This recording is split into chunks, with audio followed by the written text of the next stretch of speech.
Well, first of all, this all happened when I was in ninth grade. I had matured early, so I received a lot of gross comments in 7th to ninth grade.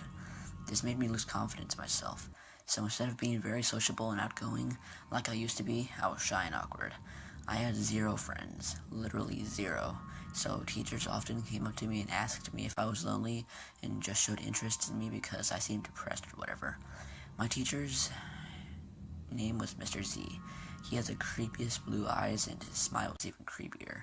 On the first day of school, he asked us about ourselves, what our favorite subject was, / our names.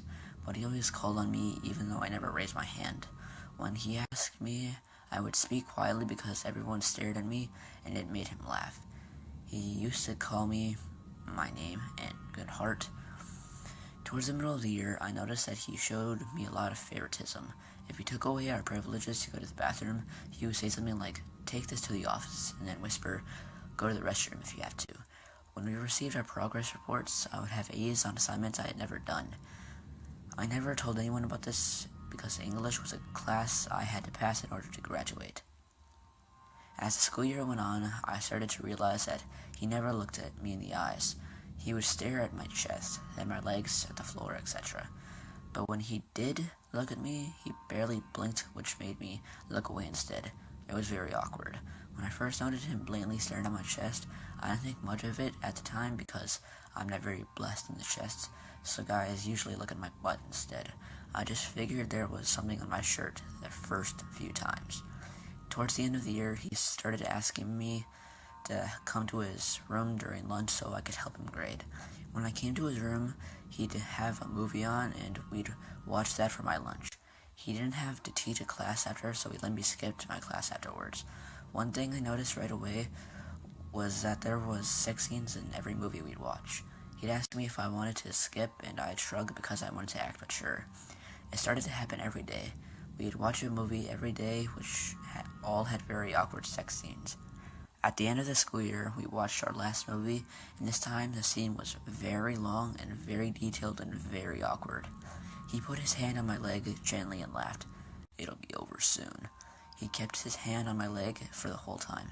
Luckily, when the bell rang, I left. I didn't say bye, I just left. The reason why I wrote this is because I saw him at Petco, my job, a week ago. I didn't think he'd recognize me. I wear glasses now, dyed my hair blonde, and lost a little weight. I was helping one line of people which had about 5 people in it, and my coworker was working with a line that had 2. He stood in my line and waited for everyone to finish even though the other line was empty. When I took his things, avoiding eye contact the whole time, he stared at me. I didn't look up because I didn't want to meet his gaze. Towards the end of the transaction, he started asking me about my life. Did I like my job, how my family was doing, etc.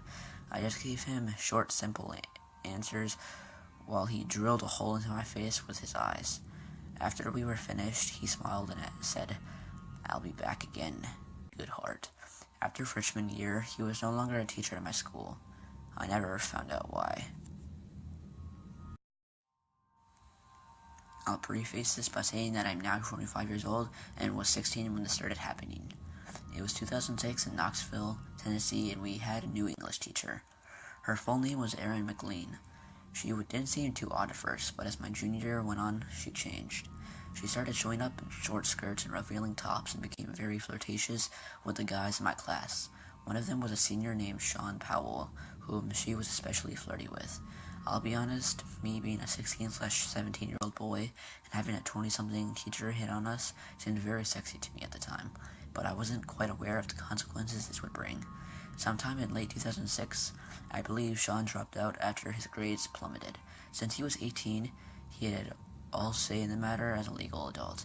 Erin was pretty flirtatious with the rest of us, so we carried on like nothing happened. What did happen behind closed doors, however, is really unsettling to think about, even today.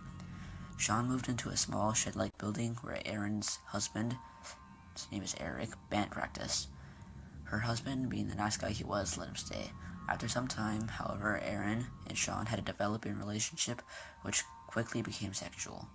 After a few months, Eric found out about the whole affair. Long story short, he confronted Erin about it, and she insisted on staying with Sean.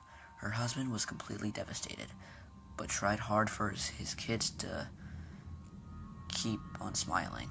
However, this soon became enraged about the situation, which finally came out in the worst way. On March 10th, 2007, Sean showed up at Aaron's house, where Eric answered the door. Sean soon became very angry and started a verbal fight with Eric, which escalated into a call to police. Sean then ran to his car but didn't drive away. Instead, just sitting there in the car, Eric went out to confront him, but this time with a shotgun in hand. According to Eric, he pointed the gun at Sean only as a threat to get him to leave. Sean then laughed at him, grabbing the gun.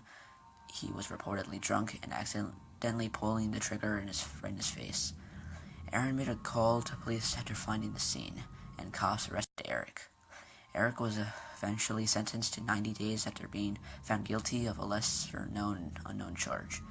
Aaron was sentenced to 95 days after finding her guilty of inappropriate conduct. When I found out about this whole thing, I was really shaken. I felt bad for both Eric and Sean.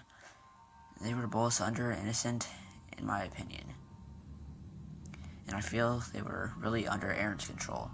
I am married now, and when I have kids, I know I'll have this story to teach them about who should be educating them.